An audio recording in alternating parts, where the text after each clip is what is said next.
ಸ್ನೇಹಿತರೆ ನಮಸ್ಕಾರ. ನಾನು ನಿಮ್ಮ ರಮದಾನ್. ಹೇಗಿದ್ದೀರಾ ಸ್ನೇಹಿತರೆ? ಇನ್ನು ನನ್ನ ಚಾನಲನ್ನು ಯಾರೆಲ್ಲ ಸಬ್ಸ್ಕ್ರೈಬ್ ಮಾಡ್ಕೊಂಡಿಲ್ಲ, ಪ್ಲೀಸ್ ಸಬ್ಸ್ಕ್ರೈಬ್ ಮಾಡ್ಕೊಳ್ಳಿ. ಹಾಗೆಯೇ ನನ್ನ ಚಾನಲನ್ನು ಫಾಲೋ ಮಾಡಿ, ಪ್ಲೀಸ್ ಸಪೋರ್ಟ್ ಮಾಡಿ, ನಿಮ್ಮ ಫ್ರೆಂಡ್ಸಿಗೆಲ್ಲನೂ ಶೇರ್ ಮಾಡಿ. ಯಾಕಂದರೆ ನನ್ನ ಉದ್ದೇಶ ಒಂದೇನೇ, ನಾನು ಯಾವುದೇ ಥರ ಎಂಟರ್ಟೈನ್ಮೆಂಟ್ ಚಾನಲ್ ಮಾಡಲ್ಲ. ಯಾಕಂದರೆ ಆ ಥರ ಮಾಡೋರು ತುಂಬ ಜನ ಇದ್ದಾರೆ. ಅದು ನನಗೆ ಅವಶ್ಯಕತೆನೂ ಇಲ್ಲ. ನಿಮಗೆ ಎಂಟರ್ಟೈನ್ಮೆಂಟ್ ಕೊಡೋರೇ ಬೇರೆ ಇದ್ದಾರೆ. ಬಟ್ ನಾನು ಒಂದು ಜನಗಳಿಗೆ ಒಂದು ಅವೇರ್ನೆಸ್ ಅನ್ನೋದೊಂದು ಕ್ರಿಯೇಟ್ ಮಾಡಬೇಕು, ಒಂದು ಅಟ್ಲೀಸ್ಟ್ ಜನಗಳಿಗೆ ಉಪಯೋಗ ಆಗುವಂಥ ವಿಡಿಯೋಗಳನ್ನ ಮಾಡಬೇಕು ಅಂತ ಹೇಳ್ಬಿಟ್ಟೇನೆ ನಾನು ಒಂದು ಯೂಟ್ಯೂಬನ್ನು ಸೆಲೆಕ್ಟ್ ಮಾಡ್ಕೊಂಡಿದ್ದೀನಿ. ಅಷ್ಟು ಬಿಟ್ಟರೆ ಬೇರೆ ಉದ್ದೇಶ ಏನೂ ಇಲ್ಲ. ಅದರಿಂದ ಪ್ಲೀಸ್ ಸಪೋರ್ಟ್ ಮಾಡಿ ಅಂತ ನಿಮ್ಮ ಹತ್ರ ಕೇಳ್ಕೊತಾ ಇದ್ದೀನಿ. ಹಾಗೇನೇ ನನ್ನ ವಿಡಿಯೋನ ಕೊನೆವರೆಗೂ ಸ್ಕಿಪ್ ಮಾಡಿದೆ ನೋಡಿ. ಯಾಕಂದರೆ ಮಧ್ಯದಲ್ಲೇ ನೀವು ಸ್ಕಿಪ್ ಆದರೆ ನಿಮಗೆ ವಿಷಯ ಏನು ಅಂತ ಗೊತ್ತಾಗಲ್ಲ. ಅದರಿಂದ ನನ್ನ ಚಾನಲನ್ನು ಸಬ್ಸ್ಕ್ರೈಬ್ ಮಾಡಿ, ಫಾಲೋ ಮಾಡಿ, ಹಾಗೆ ಶೇರ್ ಮಾಡಿ, ನಿಮ್ಮ ಫ್ರೆಂಡ್ಸಿಗೆಲ್ಲ ಶೇರ್ ಮಾಡಿ. ಇದೊಂದು ನನ್ನ ಕಡೆಯಿಂದ ರಿಕ್ವೆಸ್ಟ್. ಯಾಕಂದರೆ ನಿಮ್ಮ ಸಪೋರ್ಟ್ ಎಲ್ಲಿವರೆಗೂ ಇರುತ್ತೋ ಅಲ್ಲಿವರೆಗೂ ನಾನು ಇನ್ನಷ್ಟು ವಿಡಿಯೋ ಮಾಡಲಿಕ್ಕೆ ನನಗೊಂದು ಹುಮ್ಮಸ್ ಅನ್ನೋದೊಂದು ಬರುತ್ತೆ. ನೀವು ಸಪೋರ್ಟ್ ಮಾಡಿಲ್ಲ ಅಂತಂದರೆ, ನೀವು ನೋಡಿಲ್ಲ, ನೀವು ಇದು ಮಾಡಿಲ್ಲ, ಶೇರ್ ಮಾಡಿಲ್ಲ ಅಂತಂದರೆ, ನಾನು ಇದನ್ನು ಒಂದು ದುಡ್ಡು ಮಾಡಬೇಕು, ಇದು ಮಾಡಬೇಕು ಅಂತ ನಾನು ಯಾವುದೇ ಉದ್ದೇಶದಿಂದ ನಾನು ಮಾಡ್ತಾ ಇಲ್ಲ.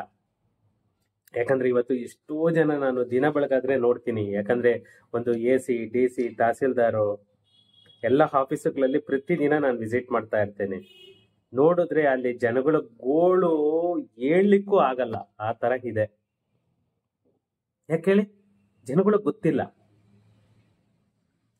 ಜನಗಳಿಗೆ ಏನು ಮಾಡಬೇಕು, ಎಲ್ಲಿ ಹೋಗ್ಬೇಕು, ಯಾರನ್ನು ಕಾಂಟ್ಯಾಕ್ಟ್ ಮಾಡಬೇಕು, ಯಾವ ಉದ್ದೇಶಕ್ಕೋಸ್ಕರ ಎಲ್ಲಿ ಹೋಗಬೇಕು, ಯಾವ ಡಾಕ್ಯುಮೆಂಟನ್ನು ನಾನು ಎಲ್ಲಿ ಹೋಗಿ ಅಪ್ಲೈ ಮಾಡಬೇಕು ಗೊತ್ತಿಲ್ಲ. ಅವಾಗ ಏನಾಗುತ್ತೆ? ಆಟೋಮೆಟಿಕ್ ಮಧ್ಯವರ್ತಿಗಳು, ಬ್ರೋಕರ್ಸ್ ಅನ್ನ ನೀವು ಟಚ್ ಮಾಡೋದಕ್ಕೆ ಟ್ರೈ ಮಾಡ್ತೀರಾ. ಅದೇ ಉದ್ದೇಶದಿಂದಲೇ ನನ್ನ ವಿಡಿಯೋಗಳನ್ನ ನೋಡಿ. ನೀವು ಎಲ್ಲಿ ಹೋಗ್ಬೇಕು, ಏನು ಮಾಡಬೇಕು, ನೀವು ಕಮೆಂಟ್ ಮಾಡಿ. ನಿಮಗೆ ಏನು ಕೆಲಸ ಆಗಬೇಕು ಕಮೆಂಟ್ ಮಾಡಿ, ನಾನು ಅದಕ್ಕೆ ಏನು ಮಾಡಬೇಕು ಅಂತಂದೇಳಿ ನಿಮಗೆ ದಾರಿ ತೋರಿಸ್ತೇನೆ. ನೀವೆಲ್ಲಿ ಹೋಗ್ಬೇಕು, ಯಾರನ್ನ ಟಚ್ ಮಾಡಬೇಕು, ನೀವು ಯಾರಿಗೆ ಮಾತಾಡಬೇಕು, ನೀವೆಲ್ಲಿ ಅಪ್ಲೈ ಮಾಡಬೇಕು ಡಾಕ್ಯುಮೆಂಟು ಅನ್ನೋದು ಎಲ್ಲ ಕೂಡ ನಾನು ಹೇಳ್ತೇನೆ. ಸುಮ್ಮನೆ ಏನಕ್ಕೆ ಎಕ್ಸ್ಟ್ರಾ ದುಡ್ಡುಗಳೆಲ್ಲ ಕೊಟ್ಕೊಂಡು ಇದು ಮಾಡ್ತಿದ್ದೀರಾ? ಖಂಡಿತ ಅದು ಮಾಡಕ್ ಹೋಗ್ಬೇಡಿ. ನೀವೇನೇನೆ ಕೈ ಸುಟ್ಕೊಳ್ತೀರಾ ಅಷ್ಟೇನೇನೆ. ಸ್ನೇಹಿತರೆ, ಇವತ್ತು ಒಂದು ಒಳ್ಳೆ ವಿಷಯನೇ ತಗೊಂಡು ಬಂದಿದ್ದೀನಿ. ಟೈಮ್ ವೇಸ್ಟ್ ಮಾಡದೆ ನಾವು ಟಾಪಿಕ್ ಹೋಗೋಣ. ಏನಂತ ಅಂದರೆ, ನಾನು ಲಾಸ್ಟ್ ವಿಡಿಯೋದಲ್ಲೂ ಹೇಳಿದೆ, ನಮ್ಮ ಕರ್ನಾಟಕ ಗೌರ್ನಮೆಂಟ್ ತುಂಬ ಅಪ್ಗ್ರೇಡ್ ಆಗ್ತಾ ಇದೆ ಬೇರೆ ಸ್ಟೇಟ್ಗಳ ಕಂಪೇರ್ ಮಾಡಿದ್ರೆ ಅಂತ. ಅದು ಖಂಡಿತ ನಿಜನೇನೆ. ಯಾಕಂದರೆ ಒಂದೊಂದು ಇದರಲ್ಲೂ ಒಂದು ಮೆಟ್ಲು ಹತ್ತಿ ಹೋಗ್ತಾ ಇದೆ ಬೇರೆ ಸ್ಟೇಟ್ಗಳು ಕಂಪೇರ್ ಮಾಡಿದ್ರೆ. ಅದು ನಿಜವಾಗೂ ಅಪ್ರಿಸಿಯೇಟ್ ಮಾಡಬೇಕು. Hands off to Siddaramanna. ಯಾಕಂದರೆ ಒಂದು ರೆವಿನ್ಯೂ ಫೋಕಸ್ ಕೊಡ್ತಿರೋದು ಅಂತಂದರೆ, ಯಾಕಂದರೆ ಮೊದಲಿಂದನೂ ನಾನು ನೋಡ್ತಾ ಇದ್ದೀನಿ. ಆ್ಯಕ್ಚುಲಿ ನಾನು ನಿಯರ್ಲಿ 20 ಇಯರ್ಸಿಂದ ರಿಯಲ್ ಎಸ್ಟೇಟ್ ನೋಡ್ತಾ ಇದ್ದೀನಿ. ನಮ್ಮ ಸಿದ್ದರಾಮಣ್ಣ ಬಂದಾಗ 100% ರಿಯಲ್ ಎಸ್ಟೇಟ್ಗೆ ಫೋಕಸ್ ಕೊಡ್ತಾರೆ. ಪ್ರತಿದಿನ ಬೆಳಗಾದ್ರೆ ಏನಾದರೂ ಒಂದು ಚೇಂಜಸ್ ಇರುತ್ತೆ ನೋಡಿ. ಅದೇ ನೀವು ಈ BJP JDS ಇದ್ದಾಗ ಬರೀ ಹೆಂಗ್ ದುಡ್ಡು ಮಾಡಲಿ, ಹೆಂಗ್ ಕಿತ್ತಾಡ್ಲಿ, ಅವ್ರನ್ನ ಯಾವ ಸೀಟ್ಗೆ ಇಳಿಸೋಣ, ಇವ್ರನ್ನ ಯಾವ ಸೀಟ್ಗೆ ಇಳಿಸೋಣ, ಅವ್ರದ್ದು ಏನು ಅಲಿಗೇಷನ್ ಐತೆ, ಇವ್ರದ್ದು ಏನು ಅಲಿಗೇಷನ್ ಐತೆ, ಬರೀ ಇದು ಮಾತ್ರನೇನೆ. ಅವ್ರು ಪೊಲಿಟಿಕಲ್. ಬಟ್ ಇವರು ಪರ್ಸ್ನಲಿ ಏನ್ ಮಾಡ್ಕೊಳ್ತಿದಾರೋ, ಏನ್ ಬಿಡ್ತಾ ಇದಾರೋ, ಮಾನ್ಯ ಕೃಷ್ಣ ಬೈರೇಗೌಡರಾಗ್ಬೋದು, ಸಿದ್ದರಾಮಣ್ಣ ಅವರಾಗ್ಬೋದು, DK ಶಿವಕುಮಾರ್ ಅವರಾಗ್ಬೋದು, ಅವರೆಲ್ಲ ಏನ್ ಮಾಡ್ತಿದ್ದಾರೆ ಅದು ಸೆಕೆಂಡರಿ. ಬಟ್ ರೆವಿನ್ಯೂ ಡಿಪಾರ್ಟ್ಮೆಂಟಿಗೆ ಮಾತ್ರ ತುಂಬಾನೇ ಫೋಕಸ್ ಕೊಡ್ತಿದ್ದಾರೆ. ತುಂಬಾನೇ ಅಪ್ಗ್ರೇಡ್ ಆಗ್ತಾ ಇದೆ. ಅದೊಂದು ಅಪ್ರಿಸಿಯೇಟ್ ಮಾಡೋ ವಿಷಯ ನಮ್ಮ ಕರ್ನಾಟಕದಲ್ಲಿ. ಫ್ರೆಂಡ್ಸ್, ಇವಾಗ ಇನ್ನೂ ಒಂದು ಚೇಂಜಸ್ ಆಗಿದೆ. ಆ ಚೇಂಜಸ್ ಏನು ಅಂತಂದೇಳಿ ನಾನು ಹೇಳ್ತೇನೆ. 136 ಗೊತ್ತಿರಬೇಕು ನಿಮಗೆ.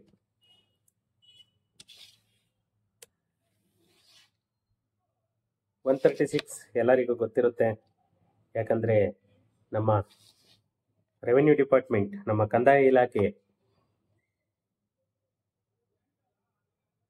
ನೀವು ಯಾವುದೇ ಚೇಂಜಸ್ ಇದಾದ್ರೂ ಕೂಡ ರೆವೆನ್ಯೂ ಡಿಪಾರ್ಟ್ಮೆಂಟಲ್ಲಿ ಇದಾಗುತ್ತೆ. ಅದೇ 136 ಕಾಯ್ದೆ, ಈವನ್ ನಿಮಗೆ ಪ್ರಾಪರ್ಟಿನಲ್ಲಿ ಮೇಜರ್ ಇರೋದು ಬಂದ್ಬಿಟ್ಟು ನಿಮ್ಗೆ 136 ಸೆಕ್ಷನ್.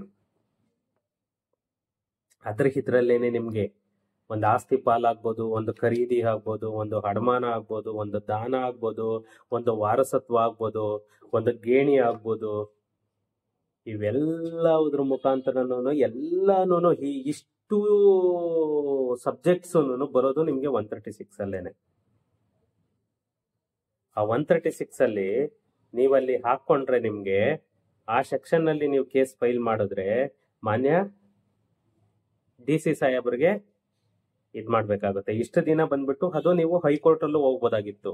ಬಟ್ ಇವಾಗ ಅದೇ ಹೇಳಿದ್ದು ನಾನು, ನಮ್ಮ ಕರ್ನಾಟಕ ಗವರ್ನಮೆಂಟ್ ಚೇಂಜಸ್ ಮಾಡ್ತಾನೆ ಇರುತ್ತೆ ಅಂತ ಹೇಳ್ಬಿಟ್ಟು ಅದೇ ಇವತ್ತು ಕೂಡ ಅದೇ ಕೆಲಸ ಮಾಡಿದ್ದಾರೆ. ಇನ್ನೂ ಅಫಿಷಿಯಲಿ ಅಪ್ರೂವಲ್ ತಗೊಂಡ್ ಬಂದಿಲ್ಲ, ಬಟ್ ಅದನ್ನ ತಗೊಂಡ್ ಬರ್ತಾ ಇದ್ದಾರೆ. ಯಾಕಂದ್ರೆ ಇಷ್ಟು ದಿನ ನಾವು 136 ಏನೇ ಮಾಡ್ಬೇಕಂದ್ರೂ ಕೂಡ ಜಸ್ಟ್ ಫೈಲ್ ಮಾಡ್ಬೋದಾಗಿತ್ತು, ಆಮೇಲೆ ನೆಕ್ಸ್ಟ್ ಹೈಕೋರ್ಟ್ಗೆ ಹೋಗ್ಬೋದಾಗಿತ್ತು. ಬಟ್ ಇವಾಗ ಹಂಗಲ್ಲ, ಅದು ಬಂದ್ಬಿಟ್ಟು ಮಾನ್ಯ ಜಿಲ್ಲಾಧಿಕಾರಿಗಳಿಗೂ ಮತ್ತೆ ವಿಶೇಷ ಜಿಲ್ಲಾಧಿಕಾರಿಗಳಿಗೆ ಅಂದ್ರೆ DC ಮತ್ತೆ ಸ್ಪೆಷಲ್ DC ಅವರಿಗೇನೆ ತೀರ್ಮಾನ ಮಾಡೋ ತರ ಚೇಂಜಸ್ ಅನ್ನ ಒಂದು ತಿದ್ದುಪಡಿನ ಮಾಡಿದ್ದಾರೆ. ಒಂದು ಹೆಮ್ಮೆ ಪಡೋ ಅಂತ ವಿಷಯ. ಯಾಕಂದ್ರೆ ಇವತ್ತು ಪ್ರತಿಯೊಂದಕ್ಕೂ ಹೈಕೋರ್ಟ್ ಹೋಗ್ಬೇಕಿತ್ತು. ಹೈಕೋರ್ಟ್ ಹೋಗ್ಬಿಟ್ಟು ಪ್ರತಿಯೊಂದು ಯಾವುದೇ ಒಂದು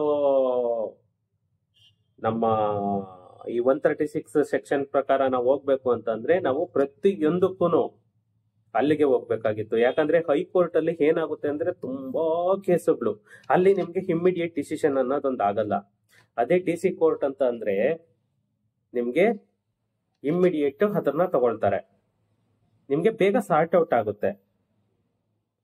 ಇವಾಗ ಹೈಕೋರ್ಟ್ ಹೋದ್ರಿ ಅಂತಂದ್ರೆ ನೀವು ವರ್ಷಗಳು ಹೇಳ್ಕೊಂಡು ಹೋಗುತ್ತೆ. ಬಟ್ ಇವಾಗ ಇಲ್ಲಿ DC special DC full rights ಕೊಡ್ತಿದ್ದಾರೆ. 136 ಏನೇ ಇದ್ರು ಕೂಡ ಅದ್ರ ಕೆಳಗಡೆ ಬರೋಂತಹ ಸೆಕ್ಷನ್ ಅಲ್ಲಿ ಬರೋಂತ ಪ್ರತಿಯೊಂದು ಕೇಸಸ್ ಕೂಡ ಇವಾಗ DC ಅಂಡ್ ಸ್ಪೆಷಲ್ DC ಜಿಲ್ಲಾಧಿಕಾರಿ ಮತ್ತು ವಿಶೇಷ ಜಿಲ್ಲಾಧಿಕಾರಿ ಅವರಿಗೇನೆ ಮಾಡ್ತಾ ಇದ್ದಾರೆ.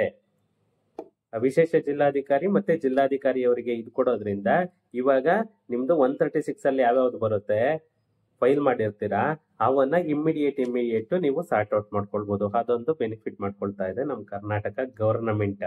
ಆಲ್ರೆಡಿ ಕರ್ನಾಟಕ ಭೂಕಂದಾಯ ಕಾಯ್ದೆಯ ಸೆಕ್ಷನ್ 136 ತಿದ್ದುಪಡಿ ಅಂತಂದು ಹೇಳ್ಬಿಟ್ಟು ಅದನ್ನ ಆಲ್ರೆಡಿ ಇವತ್ತು ಅನೌನ್ಸ್ ಮಾಡಿದ್ದಾರೆ. ಇನ್ನೇನು ಅಫಿಷಿಯಲಿ ಅನೌನ್ಸ್ ಮಾಡೋದು ಒಂದೇ ಬಾಕಿ ಇದೆ. ಇದನ್ನ ಸ್ವಲ್ಪ ಎಲ್ಲರೂ ಮೈಂಡ್ ಅಲ್ಲಿ ಇಟ್ಕೊಂಡು ಇನ್ನು ಹೈಕೋರ್ಟ್ ಹೋಗೋದು ಅವಶ್ಯಕತೆ ಇಲ್ಲ. DC ಕೋರ್ಟ್ ಅಲ್ಲೇ ನೀವು 136 ಸೆಕ್ಷನ್ ಯಾವುದೇ ಬಂದ್ರು ಕೂಡ ನೀವು 136 ಇದ್ರಲ್ಲಿ ಬರೋವೆಲ್ಲನೂ ನೀವು DC ಸ್ಪೆಷಲ್ DC ಅಲ್ಲೇನೆ ನೀವು ಸಾರ್ಟ್ ಔಟ್ ಮಾಡ್ಕೋಬಹುದು. ಇದೊಂದು ಗ್ರೇಟ್ ನ್ಯೂಸ್. ಓಕೆ, ನೆಕ್ಸ್ಟ್ ವಿಡಿಯೋದಲ್ಲಿ ಸಿಗೋಣ. Thank you.